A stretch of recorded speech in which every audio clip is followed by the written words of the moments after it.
Well अपने बच्चों को दूध पिलाती है, 2 निप्पल होते हैं वेल के। अब कितने निप्पल होते हैं क्वेश्चन ये आएगा। इंटरेस्टिंग चीज है वो मैं बता रहा हूं तुमको। वेल एक टाइम में, एक बार में अप्रोक्सीमेटली 200 किलो दूध देती है, 200 किलो दूध। और वेल का दूध बच्चा वैसे नहीं पिएगा जैसे निप्पल है, मुंह में निप्पल लेके बच्चा पी रहा है, नहीं। वेल क्या करती है, ये अगर वेल का निप्पल है तो मिल्क का स्प्रे करती है वेल ऐसे पानी के अंदर, समंदर में, और उस स्प्रे को बच्चा पीता है।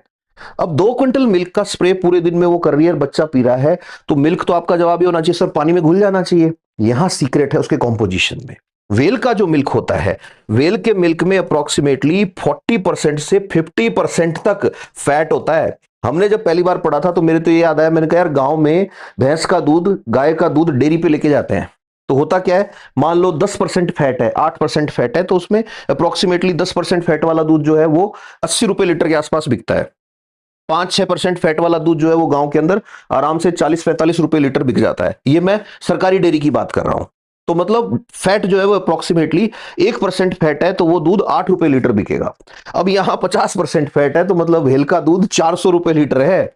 अगर डेयरी पे लेके चले गए तो वो डेयरी वाला खुश हो जाएगा, यार ये दूध कौन सा है ये। अब इतना ज्यादा फैट होने की वजह से उस दूध की कॉम्पोजिशन, उस दूध की डेंसिटी पानी से अलग हो गई, तो वो पानी में घुलेगा ही नहीं एकदम से, और बड़ा ही न्यूट्रिशियस होता है। इसलिए वेल जो है, ये वेल के लिए, ये मैं इतनी सारी बातें इसलिए बता रहा हूं मिल्क वाली कनेक्ट करने के लिए। जिंदगी में ये गलती नहीं होनी चाहिए कि वेल मछली नहीं है भाई। वेल क्या है, स्तनधारी है, वेल मैमल है।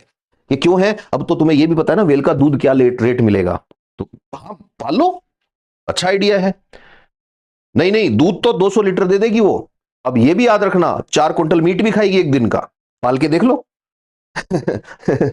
और बच्चों का अलग है, वो जोड़ लेना साथ में। और अड़ोसी पड़ोसी जगह कितनी चाहिए उसको, और वो तो ऊपर से पानी और छोड़ती है क्योंकि वो मछली नहीं है।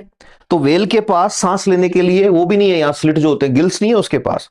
वो सांस हमारी तरह लेती है, ऊपर आके पानी के गहरी सांस लेती है ऐसे, और फिर पानी के, इसीलिए उसको नींद पूरी नहीं आती वेल को। ये भी याद रखना इंटरेस्टिंग फैक्ट। वेल आपकी मेरी तरह लंबा नहीं सोती 8-10 घंटे, जैसे तुम पड़े रहते हो अजगर की तरह, सुबह 10 बजे मम्मी बेटा उठ जा, हाँ उठ रहा हूं, हाँ उठ रहा हूं, नहीं। वेल जो है वो पानी के ऊपर ऐसे फ्लोट करते हुए सोती है क्योंकि उसको सांस भी लेना है। तो इसीलिए वेल जो है सांस छोड़ती है, तो कई बार देखा होगा वेल के यहां से पुर्र ऐसे पचकारी निकलती है बड़ी सारी। अब पिक्चर्स वगैरह में भी देखोगे, फोटो भी देखोगे, तो वेल के यहां से ऐसे फुवारा निकलता हुआ दिखाते हैं। तो वो क्या है, वो जेट वही है वो।